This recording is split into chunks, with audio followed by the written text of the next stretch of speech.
Boa noite. Vamos então hoje tentar conversar nesse nosso quinto vídeo sobre a ascensão, se assim podemos falar, do fascismo no Brasil, com todos os cuidados que a expressão fascismo possa ter. Melhor chamá-la, para todos os efeitos, de neofascismo.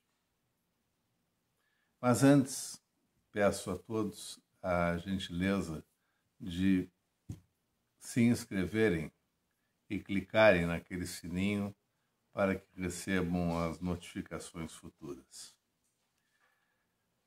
Esse não vai ser um vídeo fácil de ser feito, porque existem inúmeros componentes, inúmeras circunstâncias que talvez devêssemos levar em conta para caracterizar a existência do que chamamos ou podemos chamar de fascismo, ou melhor, para o que chamamos ou podemos chamar de neofascismo no mundo e no Brasil. Nós não podemos nos distanciar, a meu ver, para falarmos sobre isso, dos acontecimentos ocorridos no ano de 2007. 13 anos atrás, portanto.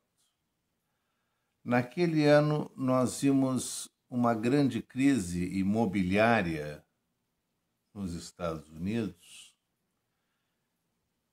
que depois se expandiu para o mundo inteiro, com problemas na economia que tem uma vivência dentro do mundo virtual, especialmente, e que funciona de uma maneira essencial através das subidas e descidas de bolsas de valores e mercado imobiliário, ou mercado de ações, enfim.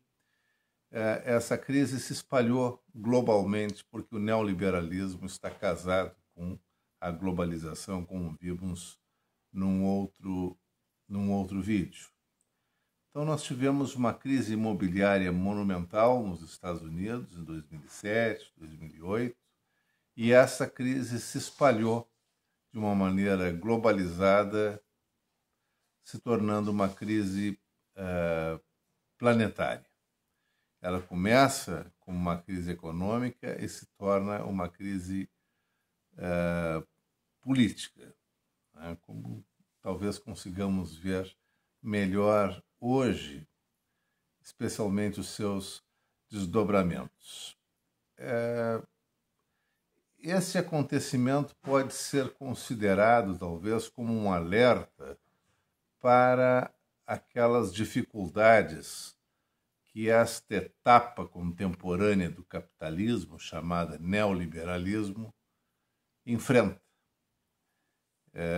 Se trata de um tipo de crise que não se isola, não se insula num determinado país, num determinado território, mas que, em face do mecanismo através do qual funciona a nossa economia de hoje, que é um mecanismo globalizado, acaba tendo reflexos em todo o planeta, em toda a Terra, em todos os estados nacionais. Isso decorre da maneira como se comporta o capital internacional em suas trocas simbólicas, chamado o grande capital, né, que tem correlações, conexões, vínculos inafastáveis de toda a economia do mundo, da economia de todos os países. Não existe, nas crises próprias do grande capital, uma crise muito estruturalmente localizada. Ela é sempre uma crise internacional. Estas crises que foram acontecendo, ou esta crise que se sucedeu em solo americano, foi gerando uma insatisfação popular também ampliada, também para além das fronteiras norte-americanas, e se revelou através de alguns movimentos que geraram certas ocupações, certos manifestos, certas atitudes coletivas que nós não podemos desprezar. E é preciso que falemos nisso, é preciso que falemos antes naquilo que parece ser e é de esquerda, ou que pertence ao campo político da esquerda, para depois falarmos, então, daquilo que acabou se sucedendo no campo político da extrema-direita. Há quem diga, inclusive, que esta crise norte-americana no mercado imobiliário criou a bolha imobiliária afetando diversos bancos, instituições financeiras internacionais, foi o germe da chamada extrema-direita, tal qual nós a conhecemos hoje. Isso é um pouco duvidoso, mas é preciso que nós compreendamos melhor isso. Esses movimentos que apareceram foram forjados nas ruas. Esses movimentos que apareceram foram movimentos que ganharam identidade nas ruas. Não foram movimentos acadêmicos, não foram construtos racionais forjados na academia ou no modelo acadêmico. Foram reações humanas propriamente vinculadas às populações das diversas sociedades que, envolvidas numa mesma atmosfera econômica e numa mesma planificação de desenvolvimento econômico, o neoliberalismo, se manifestaram por razões não tão diversas assim, mas que se manifestaram nas ruas.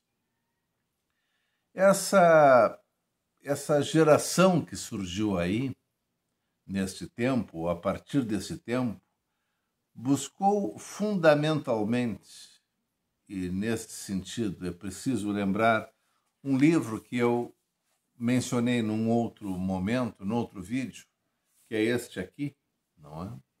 Da Rosana Pinheiro Machado, Amanhã Vai Ser Maior, o que aconteceu com o Brasil e possíveis rotas de fuga para a crise atual. Essa geração que apareceu com esta crise, segundo a Rosana Pinheiro Machado, possuía algumas necessidades e tinha alguns objetivos específicos, fundamentalmente 3. O afeto radical, também a criatividade política e a horizontalidade. Ou seja, desprovidas do afeto no mundo neoliberal, depois nós falaremos um pouco, recuperando o conceito marxista de alienação, mas não vamos falar agora, o afeto radical de setores da população ou de setores das sociedades se insurgiram contra esta rotina mecânica neoliberal, contra esta rotina alienada neoliberal, contra esta rotina do fazer sem ter consciência do porquê certas coisas, se insurgiram em busca de alguma humanidade e buscaram o afeto radical dos grupos, dos coletivos, das aglomerações. Buscaram alguma criatividade política que se verifica nas manifestações pré-figurativas, que se verificou muito nesta forma de alguns grupos se organizarem nas ruas, tentando fazer com que nós identificássemos ali uma identidade em face de uma representação de uma realidade muito mais ampla, como uma metáfora, para dizer, aqui estamos e somos X contra este mundo que aqui está e que é Y. Nós não conseguimos mostrar a todos que nos veem o mundo inteiro, porque ele não se vê, ele é invisível. Mas ele, como o mundo inteiro, nos afeta, nos agride, nos machuca e nos sequestra a liberdade de expressão, nos sequestra a percepção e nos maltrata a vida. Então nós vamos aqui simular que somos índios. Vamos aqui simular que somos todos da comunidade LGBT. Vamos simular que somos todos negros. Vamos simular que somos todos alguma minoria deste mundo que não é percebida. E ao simularmos estas situações, nós nos sentimos protegidos pelo grupo que construíamos pelas ruas, e mesmo frágeis contra a totalidade universal do mundo humano, contra ele e contra esta ordem, estes grupos iam.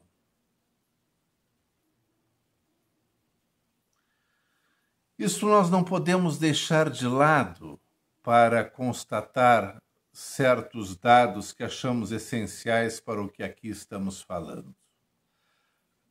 Buscávamos, segundo a Rosana Pinheiro Machado, este afeto radical, esta criatividade política, e pretendíamos também radicalizar a ideia de que não há diferenças entre nós, de que a espécie humana não há de possuir entre uns certos méritos e entre outros certos deméritos que permita com que aqueles que têm esses méritos possam olhar de cima os que têm deméritos, porque isso não é uma circunstância, um acontecimento, um fato da natureza. Isso é uma construção cultural que leva alguns a ter alguma posição no ambiente da economia mais elevada e outros uma posição no ambiente da economia menos elevada. E estes cumes contra estes baixios não podem pressupor a chance de opressão dos de cima em relação aos de baixo, porque moralmente não existem desníveis, somos assemelhados. Mesmo que não sejamos iguais, moralmente somos assemelhados e haveremos de merecer o mesmo tratamento. Por isto, a horizontalidade é um pressuposto desses movimentos que surgiram. Essas coisas começaram, vocês devem lembrar, da Primavera Árabe, mas antes dela, algumas outras coisas também se sucederam. Mas vamos falar um pouco da Primavera Árabe, que começou lá por 2011, na Tunísia, com aquele cidadão que colocou fogo no corpo, indignado com o tratamento que lhe foi dado em face da apropriação de seus bens. Eu não estou bem enganado, não estou bem certo, sobre isto. Eu não lembro exatamente a razão, mas foi um cidadão que pôs fogo em si. 2013, 2 anos depois, vai acontecer aquela circunstância, já falamos no outro vídeo, do Mubarak, no Egito, cair por conta daquela aglomeração na Praça Tahrir, né, combinada via redes sociais, que produziu um grande enfrentamento social, coletivo, contra este ditador. Enfim, o Manuel Castells vai nos falar na rede de indignação e de esperança. Rede de indignação e de esperança. A intenção de paralisar, de estancar, de trancar o fluxo do cotidiano, de canalizarmos a insatisfação através dessa paralisação do cotidiano e de encontrarmos os nossos pares indignados. Era preciso formarmos, para usarmos uma expressão um pouco de brincadeira, era preciso encontrarmos as nossas turmas. Quem éramos nós? Quem somos nós que estamos aqui a bradar contra esse estado de coisas? Eu falo muito isso com os meus alunos acerca da identidade da voz que reclama. Qual é a voz ou quais são as vozes que reclamam e contra o quê? Foi preciso encontrarmos as nossas turmas neste tempo de desacerto, de desarranjo do neoliberalismo, do mundo neoliberal. É preciso lembrarmos que em 2011 também, eu até estava em Portugal na época, estive em Portugal, um ano antes, mas já estavam acontecendo esses problemas, estive em 2010 em Portugal. Me lembro do primeiro-ministro Sócrates dando explicações na televisão. A partir de 2010, 2011, começaram estas lutas, essas brigas também em Portugal, na Grécia, na Islândia. E nós tivemos aquele grande movimento em Nova York. Hoje estamos assistindo essa guerra campal pelas ruas norte-americanas, das grandes cidades, e não só das grandes, como de algumas pequenas cidades, em função desta brutalidade racista de um policial contra um negro, que o sufocou e o matou.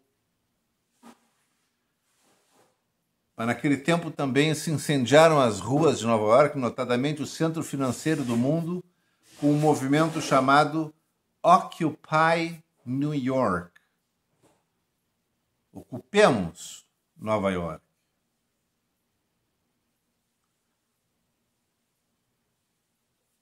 Melhor dizendo, Occupy Wall Street. Ocupemos Wall Street. Não foi Occupy New York. Occupy Wall Street. Ou seja, Wall Street, o centro financeiro do mundo, por assim dizer, precisava ser enfrentado.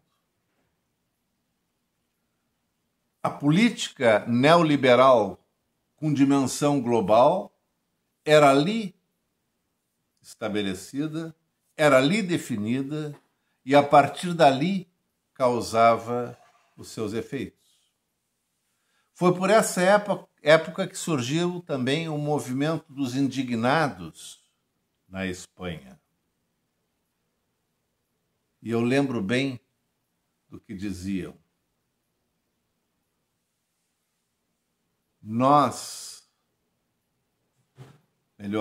Se vocês não nos deixam dormir, se vocês não nos deixam sonhar, nós não os deixaremos dormir. Se vocês não nos deixam sonhar, nós não os deixaremos dormir. É muito bonito, mas é muito violento, muito forte este lema do movimento dos indignados na Espanha, notadamente em Madrid. E eles se mostravam desiludidos, vejam só, algo próprio da pós-modernidade, com a política institucional, com a democracia representativa e com a corrupção dos estados diante das grandes corporações. Este era o centro da indignação deste movimento auto-intitulado Movimento dos Indignados. Assim como em Wall Street, o Occupy Wall Street demonstrou uma indignação contra o funcionamento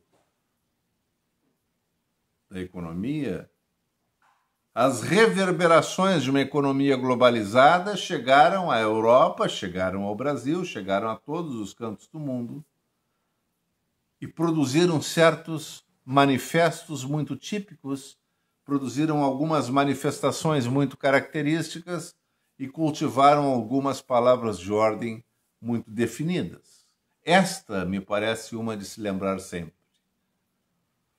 Esta do movimento dos indignados. Se vocês não nos deixam sonhar, nós não os deixaremos dormir. Pois bem, também em 2011, na China, eu me lembro, em Xangai, em Pequim, surgiram movimentos muito fortes contra os mecanismos gestionários do Partido Comunista Chinês. Quer dizer, havia algo contra, até porque o Partido Comunista Chinês, seu flerte com o neoliberalismo, como hoje estamos a ver, já tinha começado, né? Estamos a ver que esses movimentos viam algo ruindo. O algo que já havia ruído demais. Na China, em particular, o movimento era a favor de mais democracia.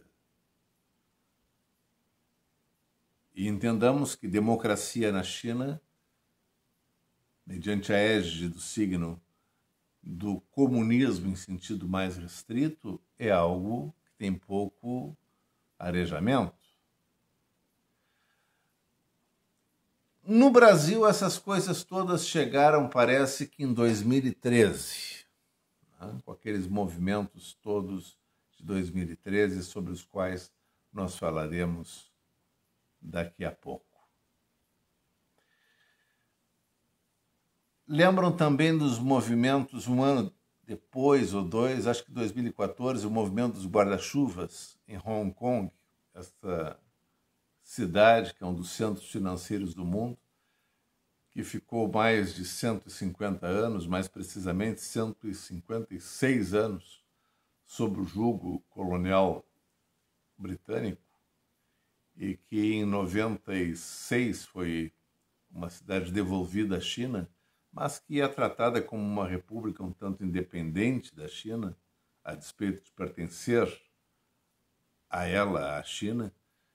Este pessoal de lá, de Hong Kong, pleiteava, reclamava por mais democracia e por uma certa autonomia para a vida de quem era de Hong Kong, que por 150 anos pertenceu ao Império Britânico e agora havia retornado para a China. Saiu de um centro tipicamente liberal para um ambiente, pelo menos ainda com a bandeira comunista. Agora, essas revoltas, estas indignações foram possíveis fundamentalmente em função do aparecimento da internet, e isso não pode ser desprezado. Essas rebeliões se tornaram mais eficientes, mais eficazes, quando nós ainda não vivíamos aquilo que se chamam de filtros bolha ou de bolhas da internet, que foram aparecer lá por 2015 aproximadamente.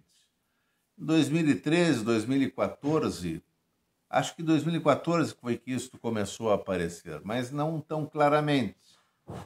2013, 2014 ainda era um tempo em que era possível arregimentar uma série de pessoas com variadas origens e diversas perspectivas de vida para que se incorporassem a um projeto de enfrentamento. Hoje, esses algoritmos, por exemplo, do Facebook, permitem que nós nos comuniquemos mais ou menos apenas com aqueles que estão pensando ou agindo ou concebem o mundo de uma maneira muito assemelhada a nós. Não era o caso ainda em 2013, 2014, pelo menos não como hoje é. Isso tornou possível as chamadas primaveras árabes, ou a Primavera Árabe, e vários protestos mundo afora. Acho que é importante que se diga que esses movimentos têm uma intenção democrática ou uma intenção de democracia, de transparência e de bem-estar entre as pessoas de cada país. Este é um aspecto interno. Curiosamente, é um aspecto interno. Uma lembrança de que, bem, esse Estado nacional ao qual nós nos vinculamos, mesmo que esteja derretendo, mesmo que esteja se desmilinguindo, mesmo que esteja terminando, ainda é aqui que nós vivemos. Mas ele possui uma dimensão também internacional, que é a luta contra o capital financeiro global. Ou seja, ao mesmo tempo em que as pessoas se davam conta de que estavam inseridas num contexto de um país e que precisavam de democracia, de transparência, de enfrentamento contra a corrupção diante das grandes corporações, especialmente porque este é o tempo das grandes corporações, é o tempo em que elas se imiscuem dentro dos Estados nacionais para, inclusive, produzir certas leis de tutela aos seus interesses econômicos. Mesmo que assim fosse, a questão da democracia, a questão da transparência, a questão do enfrentamento da corrupção parecia ser algo próprio daqueles que dentro de um país queriam se defender contra essas coisas, mas que começavam a identificar o neoliberalismo, o grande capital internacional, como aquele que era o responsável por essas desordens internas. E neste sentido, eu acho que devemos dizer que aqueles que aproveitaram melhor esta desordem foram os movimentos, ou foi o movimento não tão multifacetado como o da esquerda, foi o movimento da direita, melhor dizendo, da extrema-direita. Oportunistamente aproveitaram este instante para começar o seu crescimento. Já tínhamos tido notícia deles desde o primeiro momento em que o Le Pen, na França, se mostrou ativamente contrário a quaisquer políticas, pelo menos minimamente progressistas. Depois sua filha, Marine Le Pen, né, deu continuidade a isso, mas é importante que nós falemos nessas situações, né, que é a partir daí que nós podemos notar que a direita se aproveitou melhor dessas circunstâncias. O que havia até então? Havia um volume muito expressivo de movimentos antissistêmicos, de movimentos que eram contrários àquilo que parecia ser o sistema propriamente dito, entendido este como sistema financeiro. Foi o momento em que, ao ganhar identidade, cada um destes movimentos, ao criar grupos de manifestantes, se identificava em nome de alguma causa, não muito exatamente definida como uma causa plural, mas uma causa singular de uma minoria que tinha, na sua especificidade, sofrido as consequências da exploração, do descaso, do domínio, da opressão e da desconsideração do grande capital. O movimento antissistêmico era feminista, o movimento antissistêmico era antirracista, o movimento antissistêmico era a favor da comunidade LGBTQ. Nós estamos aqui a ver que esses movimentos antissistêmicos são assim denominados porque eles fazem crer que existem ambientes sociais microscópicos, e aqui me lembro da microfísica do poder do Michel Foucault, existem ambientes sociais um tanto microscópicos com grandes causas, com grandes contribuições à humanidade, do ponto de vista moral especialmente, que requerem novas políticas, que requerem uma nova sociedade, que não estão a se entregar, mas a reagir. Estes movimentos antissistêmicos estavam no Brasil. As lutas pré-figurativas que falávamos pressupunham esses movimentos. Agora nós somos todos gays, agora nós somos todos mulheres, agora nós somos todos lésbicas, agora nós somos todos negros, agora nós somos todos alguma minoria que nunca teve voz, ou que há muito tempo não tem voz, ou que, enfim, não consegue falar as suas verdades e não conseguem revelar a sua composição identitária. Por isso que, de uma maneira muito equivocada, me parece, inclusive, muito triste isto, que muitos disseram e debochavam assim desses movimentos de esquerda, como essa turma é aquela turma do eu sou contra tudo isto que está aí. Sim.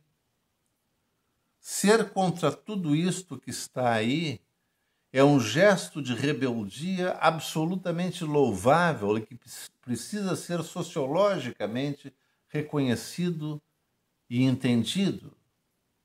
Porque tudo isto que está aí, ou seja, as grandes coisas que determinam como o mundo funciona, não são satisfatórias para vários desses grupos, mas eles, com uma ideologia um tanto confusa, ou melhor, um tanto difusa, com concentrações não muito bem elaboradas, porque não é possível elaborar-se certas concepções de mundo ampliado a partir de um fragmento. Estes grupos, estes pequenos grupos, foram radicalmente contra tudo isto que estava aí, porque tudo isto que estava aí não lhes favorecia. O que lhes favorecia era o calor do grupo. O que lhes favorecia era este aquecimento de estarem num coletivo. Isto que é tão banalizado, depreciado, recusado por um certo tipo de mentalidade, notadamente vinculada a uma percepção direita da política, ou da direita política, entende essas pessoas um pouco como cidadãos de segunda classe, como vagabundos, como pessoas mentalmente confusas ou quase perturbadas, como garotinhas e garotões que não têm o que fazer, como negros que querem entrar no ambiente da vida dos brancos, como gente, enfim, recusável. Gente que não era para estar aqui porque só atrapalha a ordem do mundo. Mas estes que disseram que estavam contra tudo isto que aí está, trabalhavam, em verdade, contra grandes processos civilizatórios que não aconteciam, e eles representavam o processo civilizatório e representam até hoje o processo civilizatório. Mais direitos e reconhecimento aos negros, mais direitos e reconhecimento aos índios, mais direito e reconhecimento à comunidade LGBTQ, mais direitos e reconhecimento às mulheres, mais direitos e reconhecimento das minorias, até porque o que parece maioria é a verdadeira minoria do ponto de vista quantitativo, já que menos de 1% da humanidade é que determina a forma de como viveremos economicamente. Se agora dizemos somos 70% para defender a causa contra o Jair Bolsonaro, somos mais de 99% contra o neoliberalismo. Somos mais.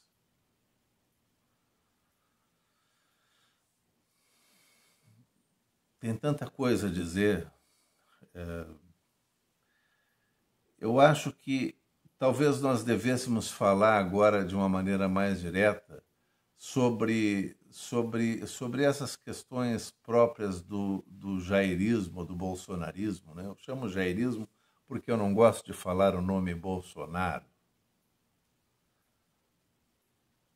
Não parece uma boa indicação, nem parece um bom uso do léxico, dizer Bolsonaro. Eu digo Jair.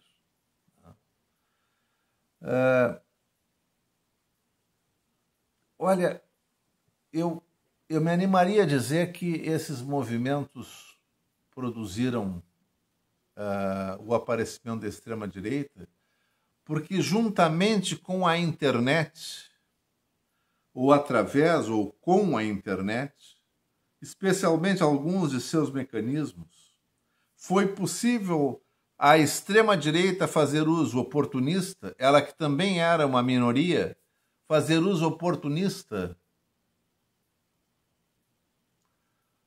destas causas que se multiplicavam e alargou, potencializou o seu leque de adeptos, não para se tornar uma maioria, mas para se enlaçar aos donos do mundo. Por isto, o neofascismo instalado no mundo e o neofascismo instalado, sim, no Brasil, é amante do capital. Diferentemente, como foi, do fascismo propriamente dito, cultivado aos tempos de Mussolini, de Salazar, de Franco, ou até mesmo do nazifascismo com Hitler, com aquele nacionalismo. Agora não. Agora não. Agora nós temos um neofascismo aliado do neoliberalismo e que fez uso de mecanismos tecnológicos e de suportes financeiros. Olhem aí, estão investigando quem financia as fake news. De suportes financeiros muito expressivos para dar continuidade a esta marcha tremendamente marcada pelo autoritarismo, pela violência, pela desconsideração das instituições, pelo repúdio à democracia e pela vontade de imperar mediante não o argumento, mas apenas a força. Há uma apropriação, inclusive, indevida de alguns falsos valores que eles incorporam, ou de alguns valores verdadeiros que eles falsamente incorporam. Não são a favor das instituições, não são a favor da democracia, não são a favor do bem-estar social. São genocidas, são perversos, são malvados e são neoliberais. Eles têm um milenarismo também que os acompanha, não vamos falar agora muito nisso, mas o milenarismo, no âmbito das religiões, tem a ver com aquela ideia de religiões que pressupõem a chegada de um fim a cada final de milênio, a cada contagem de 1000 anos. Mas na política, o milenarismo é uma intenção, na ciência política, na filosofia política, milenarismo é um signo que representa a intenção de implantar algo que, pelo seu valor de propósitos e pela força potente de sua principiologia, haverá de durar para sempre. Então, a instalação do fascismo não pressupõe, como as democracias supõem, que estamos aqui por um ciclo, para depois darmos lugar a outros. Não. O milenarismo fascista pressupõe a instalação no poder para não mais sair. Por isso, as eleições de 2022 estão ameaçadas. Por isso, a possibilidade de um golpe militar é real. Por isto, mesmo que não acreditemos, muitas das teorias conspiratórias têm razão de ser. Eu vou fechar esta conversa lembrando que esses movimentos, estas ocupações, desde 2013, com os 20 centavos dos ônibus que os estudantes secundaristas foram à rua, né? Vou lembrar uma coisa que me parece extremamente importante, que é a ideia de que estamos a combater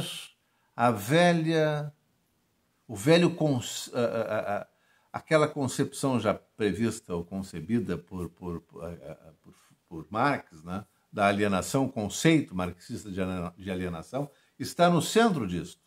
Esses movimentos querem ganhar um pouco, alguma consistência de consciência, alguma substância consciencial para enfrentar esta alienação que nos lança a monotonia maquinal de uma rotina, onde trabalhamos sem saber o porquê, servimos não sabemos bem ao quê, caminhamos nessa vida sem um futuro antevisível e sem prazeres à vista.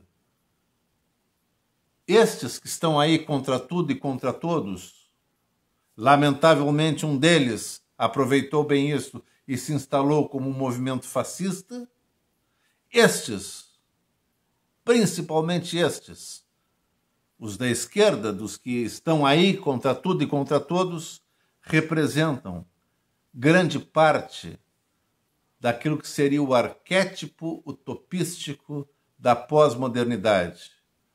Uma geração que não nasceu com utopias, porque nasceu na democracia, mas uma geração insatisfeita com algo que não sabe divisar bem o que é, para depois, quem sabe, tornar o mundo mais palatável, tornar o mundo mais atento ao que são, o mundo que enxergue o microcosmos, o mundo social que entenda o indivíduo, o mundo social que não funcione pela cartilha do grande capital, o mundo social que tenha uma sociedade voltada conscientemente para alguma hipótese de felicidade. Contra isto existem eles, os fascistas, que ascenderam no Brasil um pouco depois dos movimentos de 2013, através dos meios tecnológicos possíveis, com financiamentos do grande capital, noivaram e casaram com o grande capital e estão agora instalados no poder para nos maltratar, nos ferir ou nos matar, se for possível. Contra esta turma é que aqueles que são contra tudo e contra todos justificadamente aí estão. É uma busca de consciência contra a alienação. Muito obrigado.